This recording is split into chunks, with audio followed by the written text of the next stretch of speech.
Howdy. Howdy. Welcome back to our channel. So we're filming part 2 from our last video. If you didn't see our last video, check it out. It's going to be right here. Also linked in the description. Down below. Yes. Again, we're not experts, Nope. We're not gurus, nor specialists, nothing like that. It's just our personal opinion. We get asked a lot of questions about our relationship and how it works for us, so we figured we would try and put any advice out there necessary for people. We are going to be diving into 3 of the topics that we talked about in the last video, which are communication, agreeing to disagree, and also compromising. First, we have communication. You need to communicate with your partner so you can be on the same page. You need to be on the same page, especially when this is the person you're going to be spending most of your time/life with. You need to always make sure, and this is very imperative, that you guys talk to each other about how you're feeling, about the relationship, where you think it's going, where it's at, and any hardships that you can, 1, foresee, and or 2, are dealing with right now. Because that's very imperative. Because if you can spot something that's going to happen in the future just by seeing how the person is, like when you're living together or when you're just with them in general, that can save, 1, a lot of time and headache. Right. And, you know, talking about the issues that you currently have can definitely help with the relationship. You know, it shows a little vulnerability between both of you. And it lets you both open up and become even closer, even though you're dealing with an issue that could partially tear you apart. And another thing, communication is not just about communicating the bad, it's also about communicating the good. When you like something that your partner does, or when you're happy that your partner is doing something for you, communicate that. Let them know, hey, I really appreciate you doing this for me. Also, communication is such a vast category. There's a lot that goes into communication. Some of the things that we like to do communication-wise that don't really get talked about too much, making sure that we say I love you like at least once a day. Even though we say Usually it's once a conversation. Right, typically it's like once a conversation. Like we say it so much, but a lot of times I love you is something that some people lose track of saying, and I think it's important to say it, you know, if you can, every single day. You don't have to say it 25,000 times, but just letting them know that you love them every single day counts. And saying I love you is way more powerful than just saying love you. Or write it down on a sticky note or a board of some sort, and have that person, like, even be corny and write a letter with I love you in huge letters and just send it to yourself if you live together, or send it to that person even if they're 5 minutes down the street. Send them a letter that solely says I love you. Like, it's things like that really go a long way, you know. Or put like a little sticker on their car, you know, on the steering wheel that just says I love you. Right, or on their lunch that's sitting in the fridge. Also, being honest is a thing. You really need to make sure that you're honest. Not just about, like, not lying about little things, but also being honest in how you feel. Like, if something's bothering you, be honest about it. Tell them. That's, to us, what we feel communication is really about. There's so much more to add onto it, but we don't want to make this eons long. So if you all want to see a separate video, communication in itself could be its own video. There's so many points to it. So if y'all want to see another video just on communication, or another video on advice for your relationship, period, let us know. We'll be happy to film it. Our next point is compromising. We think that compromising is super important because it's sometimes essential to whether or not your relationship will stand the forces of time. In order to eliminate that kind of competition, you know, compromise. And don't compromise to be petty. That's not a card game, you know? This isn't a game. It's something that you legitimately have to talk about. And take seriously. Both people have to give and take. This isn't a one-sided thing. If it is, you're not compromising at that point. You're just telling them what you want. And there is a point where if you don't want to compromise on something, you really have to think about if that relationship is for you. You need to really evaluate how your relationship is going and how you feel about your relationship. Even if you love that person, you can love somebody that you're not right for. And sometimes you do have to know when it is time to throw in the towel. Because not every relationship is meant to be. Nope. So you'll have, especially for the younger viewers out there, you're gonna have plenty of boyfriends and or girlfriends. It will happen. Some people only have one for the rest of their life.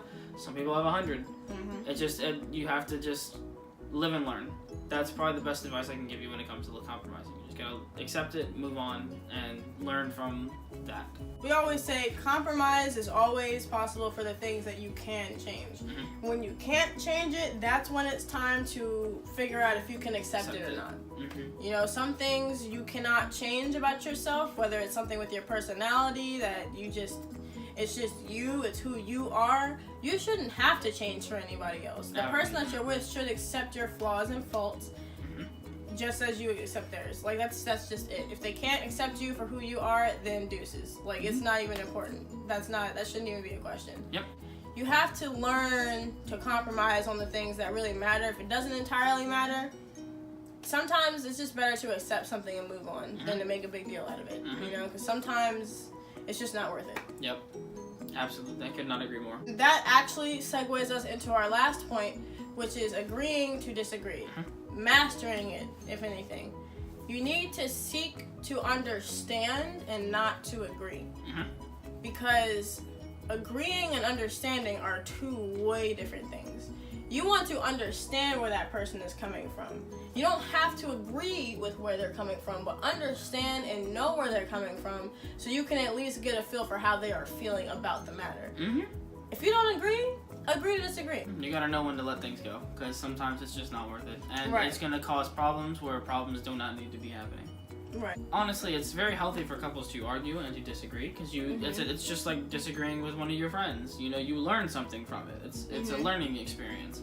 But when that becomes an everyday occurrence, and when that becomes all you guys do, that's when you might want to start looking into maybe letting some petty stuff go. Because you're never going to always be right, and as humans, it is very hard, and all of us can agree, it's very hard for us to admit when we're wrong. It's very hard. It takes a lot for any person to just be like, yep, you got me. And sometimes it's not even about whether you're right or wrong. Sometimes it's just about what you might prefer, and that other person just might not prefer the same thing. And it's not necessarily even about a right or wrong. It can be just an opinion. Agreeing to disagree is so important, because that can really draw a rift into your relationship. Like, you absolutely need to know when to let things go, and you really need, like, sometimes it's worth fighting for. If it's something that you truly feel, like, strong about, and if it's something that you really feel like you need to do, then go for it. And make sure your point is known, but you have to understand where the other person is coming from. That's always the key, is knowing what the person is saying and where it's coming from. And also, just as importantly, knowing when to let something go and knowing when to apologize is also a huge thing. Sometimes you are in the wrong. Sometimes you do something that you know your partner wouldn't like, and you did it anyway, and your partner's all upset, and you're arguing like, well, why do you even care that much? Who cares why they care that much? The point and fact of the matter is they care. It hurt them. And you should be adult enough to realize, okay, I was wrong. I know you feel this way about that. I shouldn't have done that. Even if you didn't know how they felt. I'm sorry. I did not know you felt that way. I was unaware that's how you felt. I know now that this is how you feel, and I am sorry for making you feel this way. This is how I will be better in the future. Apologizing with sincerity is key. Because if you don't apologize with sincerity, like you're just like, oh, I'm sorry. Like, how is anyone supposed to believe that? If you wanted somebody to apologize to you, how would you want somebody to apologize? Even if you're just like, oh, I'm sorry, it works for me, that's not going to work for everybody. Because if you truly hurt somebody, you need to know when to acknowledge the fact that they're hurt and acknowledge that I'm not going to do that again because I care about you and I love you and I don't want you to feel that way. Not on my account. We both have done it. We both have apologized for things that we've said and or done. And it takes a lot, of course, to admit when you're wrong and say that that was my bad. But one, it helps the healing process. And two, I feel like it makes you stronger as a couple when you're willing to and able to say, I'm sorry.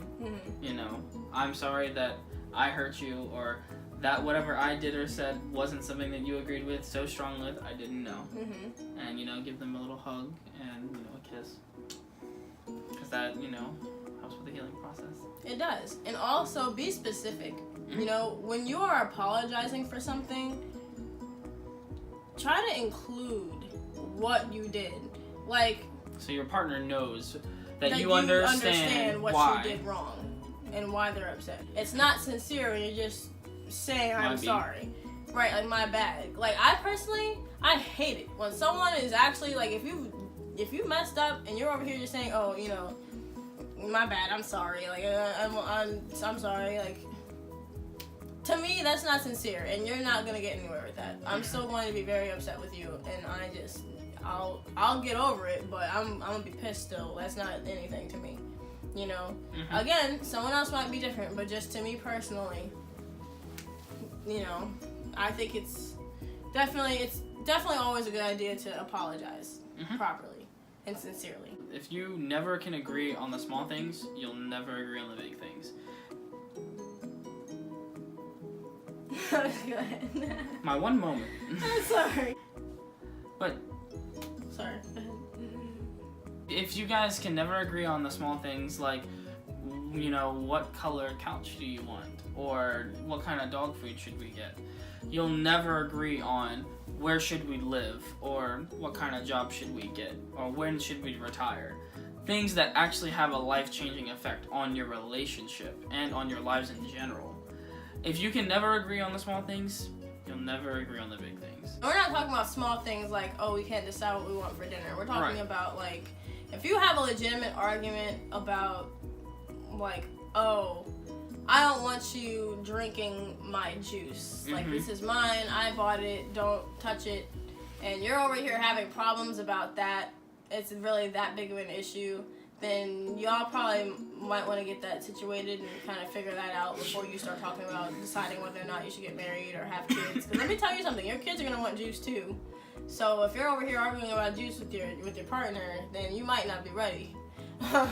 So what you want to do, argue with your 2-year-old? Daddy, I want juice. It's mine, go buy your own. So the end note of that story. But yeah, I think we just give up. We got sounded like a sim.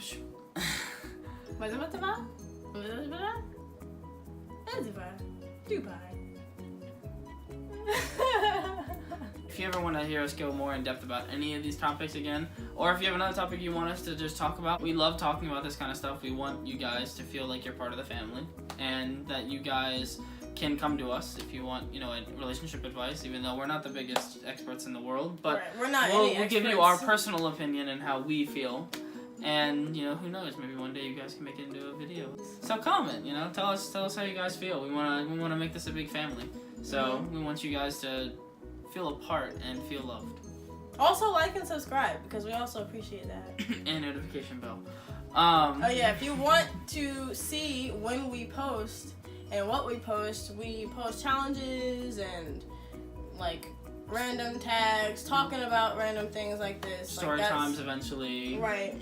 Vlogs probably. Eventually. Soon. Stay tuned. We post videos every Thursday and Friday. We're trying to get a set time when we post, so stay tuned. We'll figure it out. We just know that we do post every Thursday and Friday. Yes. So you'll definitely see a video Thursday and Friday. Right. And we'll try and make a time frame that's more specific. Thank y'all so much for watching. Bye. Adios.